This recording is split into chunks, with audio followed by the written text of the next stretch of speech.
May mainit na isyu ngayon ng Gilas dahil mismo na ang mga namamahala nito ang may sabi na meron daw 2 player ang humihingi ng malaking halaga bilang talent fee sa Gilas at natukoy na nga yung isa. Kaya pala wala siya sa Gilas recently kahit eligible naman siya maglaro. Dahil dito, nagpaparinig pa sa press con si Al Francis Chua at bilib daw siya sa mga players niyang hindi kailanman humihingi ng malaking halaga at proud daw siya sa kanila. Pangalawang update natin mga quiz, nagsalita na ho ang Hiroshima Dragonflies tungkol sa kontrata ni Kai at ngayon naglalaro na siya. Napapabalita naman na huling kontrata na pala niya ito. Bago tayo magpatuloy, kung nais nyo suportahan ang aking channel, just click subscribe and share. Mikey Williams, hindi mo ba alam na ikaw na pala ang mainit na pinag-uusapan sa social media ngayon? Dahil ito sa mga sinabi ng mismong TNT Governor at PBA Chairman Ricky Vargas na meron daw 2 player ang nilapitan nila noong binubuo pa lang ang Gilas roster.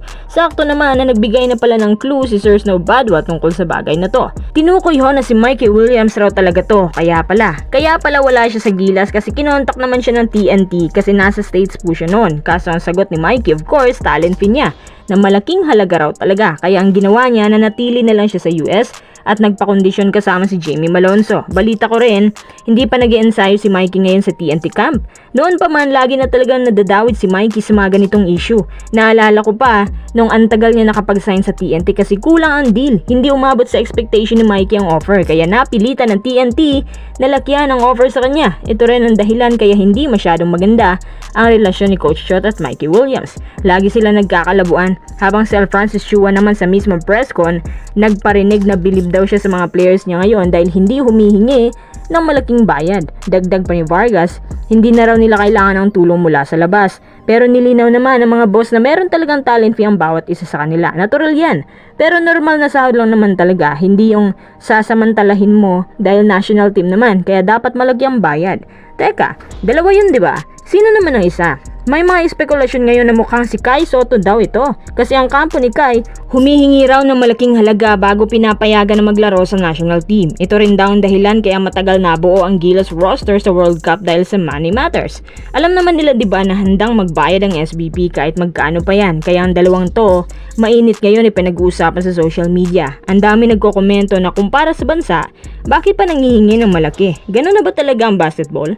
Kahit sa national team walang patawad, TF lang basihan para makabuo ng good roster. Baka ito na lang ang labanan ngayon. Nako, ang tanong na lang yan ay kung magtatagal ba si Mikey sa TNT gayong may ganito siyang issue. Tapos yung isang player daw ay si Kai Sotto.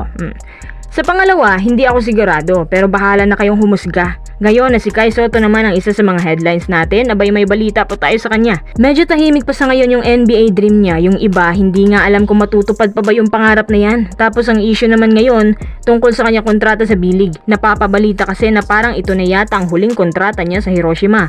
Baka nga kasi nanghihingi ng malaking sahod at hindi na halos mabayaran ng team niya? Di ko alam. Alam nyo kasi ang pinangahawakan ng kampo ni Kai, syempre nakapaglaro siya sa Orlando Magic.